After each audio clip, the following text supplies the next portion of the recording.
In this world where people is busy celebrating excessive self-promotion and verbosity, William Shakespeare, through his timeless wisdoms and through his lines, has taught us and reminded us again and again to be simple and choose substance over style. Here's one of the best lines, according to me, is have more than you show and speak less than you know. This simple yet meaningful line means that to have more than we show. Like we can of course achieve our goals and just achieve our success and dreams without just telling it to everyone. Like what is the need of telling to everyone? Just tell me one thing. Of course you can tell to your close persons, but what is the need of showing off to all the people around you? What will you get by that? Of course you'll get some praises, like they will think that you are something great, but what will happen by that?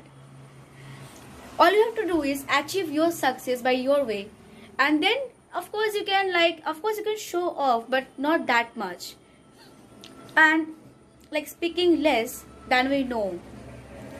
There's some people around us, like you have seen, I have seen, all of us have seen and noticed, like they are busy in speaking more than they actually know. Suppose they don't know about something, but they are still speaking about that thing without becoming aware of that.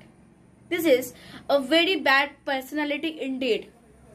William Shakespeare has told us and reminded us to speak less than we are aware of. Like, so of course, we are not aware of everything in this earth. There is always something to learn. But what is the need of talking about the thing that we are not aware of?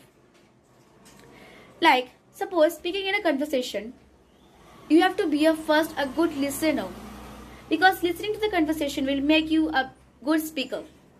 If you don't listen to what the person is talking about, you can never speak back. At first, just listen carefully what the topic is about, and then you can speak, of course, like your own way.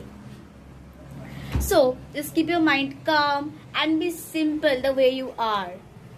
Because no one can be the way you are. You are just one of a kind. That's it.